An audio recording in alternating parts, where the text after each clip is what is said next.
माझ्या काही महिला मला म्हणाल्या, भगिनी म्हणाल्या, माझ्या मायमाऊली म्हणाल्या, अजून आम्हाला पैसे मिळाले नाही, काळजी करू नका. पवारचा वाद आहे. काल मी 4,600 कोटीच्या चेकवर सही करून आलोय. मुख्यमंत्री माझी लाडकी बहीण योजनेसंदर्भात अतिशय महत्त्वाची अपडेट, खुशखबर. तिसरा हप्ता केव्हा जमा होणार याविषयी अपडेट आलेले आहे. उपमुख्यमंत्री अजितदादा पवार, उपमुख्यमंत्री देवेंद्रजी फडणवीस तसेच मुख्यमंत्री एकनाथ शिंदे यांनी एक कार्यक्रम जो होता 19 सप्टेंबर रोजी, ज्यामध्ये त्या ठिकाणी बुलढाणा येथे बोलत असताना यामध्ये माहिती दिलेली आहे. अतिशय महत्त्वाची माहिती यामध्ये समोर आलेली आहे. आणि त्याचबरोबर यामध्ये अशाही काही घोषणा झालेल्या आहेत की ज्या ऐकून महिलांमध्ये आनंदाचं वातावरण आहे.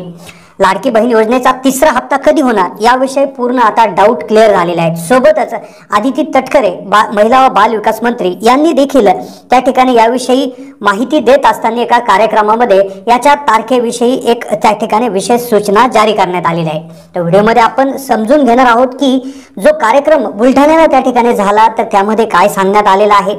त्याचबरोबर हे सांगत असताना त्या ठिकाणी उपमुख्यमंत्री देवेंद्र फडणवीस यांनी देखील काही गोष्टी अतिशय क्लिअर केलेल्या आहेत. अगदी त्यामुळे महिलांमध्ये अतिशय आनंद त्या ठिकाणी झालेला आहे. पुढचे पैसे त्या ठिकाणी वाढीव मिळणार आहेत, पैसे वाढणार आहेत याविषयी देखील त्या ठिकाणी इथे चर्चा करण्यात आलेली आहे. तर काय या ठिकाणी झालं आहे, काय या योजनेच्या संदर्भात तिथे मोठे अपडेट समोर आलेले आहे याविषयी आपण जाणून घेणार आहोत. अतिशय मोठी योजनेबाबतची अपडेट ही असणार आहे, कारण की आता पुढची तारीख जाहीर झालेली आहे. कुठे कार्यक्रम होणार आहे, तिसऱ्या टप्प्यासाठी कुठे कार्यक्रम होणार आहे, रक्कम किती मिळणार आहे, 1,500, 2,000, 2,500 का 3,000 याविषयी देखील गोष्टी आता क्लिअर झालेल्या आहेत. कारण की मुख्यमंत्री आणि दोन्ही उपमुख्यमंत्री तसेच महिला व बालविकास मंत्री जे आहेत त्यांनी देखील याविषयी स्पष्ट क्लिअर केलेलं आहे. मुख्यमंत्री माझी लाडकी बहीण योजना देशातली क्रांतिकारी योजना महाराष्ट्रात सुरू झाली. आता काय आलं की सगळ्यात आधी याच्यामध्ये एक अडचण समजून घेणं गरजेचं आहे, जी अतिशय महत्त्वाची याच्यामध्ये अडचण आहे. बऱ्याचशा महिलांना, आता सगळ्यात आधी आपण अशी माहिती घेऊ ज्या महिलांना अजून एकदाही पैसे आलेले नाही. तर काय आलं, पूर्वी जे पैसे आले 2 टप्प्यामध्ये 14 ते 17 ऑगस्टच्या दरम्यान पैसे आले. त्यानंतर जवळपास 29 ऑगस्ट पासून 31 ऑगस्ट पर्यंत पैसे आले. बऱ्याचशा महिलांचे कमेंट त्या ठिकाणी येतात की आम्हाला पैसे का नाही आले.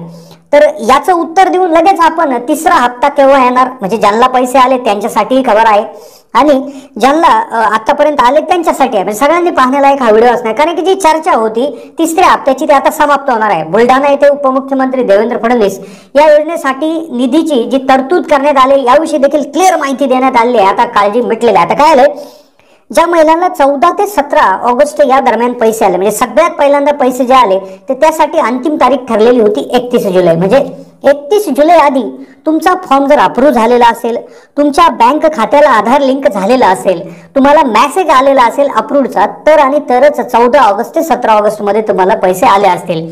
मग त्यावेळेस पैसे आले नाही, त्यावेळेस तारीख ठेवण्यात आली होती 31 जुलैपर्यंतची फॉर्म भरण्याची. तारीख वाढवण्यात आली 31 ऑगस्ट. मग ज्या महिलांनी 1 ऑगस्ट पासून फॉर्म भरायला सुरुवात केले, 1 ऑगस्ट, 2 ऑगस्ट, 3 म्हणजे भरपूर असे फॉर्म भरण्यास सुरुवात केली. त्यानंतर मग दुसरा टप्पा सुरू झाला जवळपास 29 ऑगस्ट पासून 31 ऑगस्ट पर्यंत. मग या टप्प्यामध्ये कोणाला पैसे आले. बऱ्याचशा महिलांचे आम्हाला प्रश्न येतात की आम्ही 2 ऑगस्टला फॉर्म भरला, 3 ऑगस्ट, 15, 20 ऑगस्ट असे साधारणपणे असे कमेंट्स येतात. अप्रूव्ड पण झाले पण तरी का त्या ठिकाणी हे आलेलं नाहीये. तर यामध्ये सगळ्यात महत्त्वाची गोष्ट अशी आहे की दुसरा टप्पा जो झाला 29 ऑगस्ट ते 31 ऑगस्ट, त्यामध्ये कोणाला पैसे आले तर त्यासाठीची तारीख आहे 24 ऑगस्ट. अंतिम तारीख 24 ऑगस्ट पूर्वी जर तुमचा फॉर्म अप्रूव्ह झाला असेल, तुमचा आधारला बँक लिंक झालेले असेल, तरच तुम्हाला 29 ते 31 मध्ये पैसे